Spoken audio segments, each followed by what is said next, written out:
Hello and welcome to another Mr. Carter Science Special. In this video we're going to continue our look at non-communicable diseases, and in particular we're going to look at diseases caused by alcohol and other carcinogens. We're going to begin this video by looking at one of the greatest footballers of all time, a man who played for Manchester United in the 60s and 70s, who was called George Best. George Best, as you can see here, is widely regarded as one of the greatest footballers ever to have lived. He came from Northern Ireland and, as I said, played for Manchester United. This is George Best in 2002. He was an alcoholic and he had damaged his liver. He had a liver transplant paid for by the NHS, but he carried on drinking. That liver then became damaged and he died in 2005. So why are we discussing George Best? Well, George Best is a very good example of what happens when you abuse alcohol. There are many different substances that can increase your risk of non-communicable diseases. In this video we're going to focus on alcohol. In the previous video we have looked at fat and sugar and tar and nicotine, and we're also going to look at ionizing radiation, which is not a choice but you choose to have, but all the other substances are choices. You choose whether or not you consume alcohol, fat, sugar, tar, nicotine, and they will all increase your risk of a variety of non-communicable diseases. So alcohol is a poison that will damage cells in your body. There are both short-term and long-term effects to consuming alcohol. Alcohol is a depressant, and that means that it slows down the electrical nerve impulses in your nervous system, and this slows down your reaction times. This is why it is illegal to drink and drive. Alcohol affects the brain. It can cause blurred vision. Alcohol can lower your inhibitions, so you will do things that you wouldn't normally do. And therefore alcohol can lead to a loss of self-control, a lack of judgment, unconsciousness, coma, and even death if it's consumed in large enough quantities. But there are also a number of long-term effects for drinking alcohol.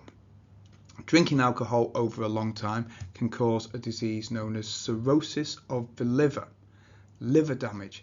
Here you can see a healthy liver, and here you can see a liver which has cirrhosis caused by alcohol poisoning. Drinking alcohol for a long time can also damage the brain, affecting learning and memory. The brain can lose its normal structure, become soft and pulpy, which can lead to death. Alcohol is also a carcinogen, which means it can cause cancers, in particular liver cancer. Alcohol can also cause blood clots in the brain, and alcohol is highly addictive. So let's consider cirrhosis in a bit more detail. Cirrhosis is caused by ethanol, a drug in alcoholic drinks. The symptoms are damage to liver cells, and cirrhosis of the liver causes a yellow colour to the skin that we saw earlier with George Best before he had his liver transplant. There is a high cost to the society as well. Liver disease is the 5th largest cause of death in the UK. Deaths from alcohol-related liver disease have increased by 450% in the last 30 years, and the cost to the NHS in the UK, the National Health Service, is over £500 million each year from diseases caused by alcohol. And remember, these are lifestyle diseases because people choose to consume the alcohol.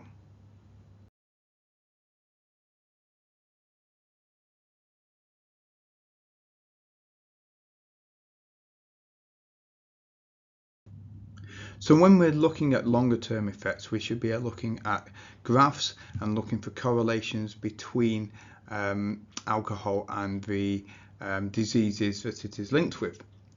For example, in this graph, you can see that as the years go on, from 1990 all the way up to 2008, as the time increases, the number of alcohol-related deaths is increasing, and that's true for both males and females. Although the rate of alcohol deaths per 100,000 of the population, that rate is much steeper in males than it is compared to females, and there are more alcohol related deaths in males compared to females. Alcohol is also linked to problems with pregnancy. Drinking alcohol during pregnancy can increase the risk of miscarriage, stillbirth, premature births, and low birth weight. There is no safe amount of alcohol to drink when you are pregnant. Alcohol is a small chemical, and therefore it can diffuse across the placenta from the mother's blood into the fetus's blood. The liver of the fetus cannot break down the alcohol, so the amount of alcohol in the fetus can build up. Alcohol is especially damaging in the early stages of pregnancy, and alcohol can affect the development of the brain and the organs and the body of the fetus, leading to problems such as fecal deformities, dental teeth problems, facial deformities, dental teeth problems, problems with the jaw, problems with hearing, problems with the liver and the kidney and the heart, and learning and other developmental issues known as fetal alcohol syndrome. There is no safe level of alcohol consumption during pregnancy, and the best advice is not to drink at all during pregnancy. All of these things will affect the unborn fetus. We also in this video need to cover other carcinogens, and the main carcinogen we need to consider is ionizing radiation. Ionizing radiation is a well-known carcinogen, a substance that will cause cancers. Ionizing radiation is any radiation that can strongly affect the bonds in chemicals, including the bonds in the DNA molecule. Ionizing radiation can take a variety of forms. For example, electromagnetic waves like UV, X-ray and gamma rays, which have a large amount of energy, and radioactive materials that give off alpha and beta particles. The ionizing radiation can penetrate the body and enter the nucleus of the cells, damage the DNA, causing mutations which can lead to cancer. The more ionizing radiation you are exposed to, the higher the probability that cancer-causing mutations will be created. So where can we find ionizing radiation in the environment?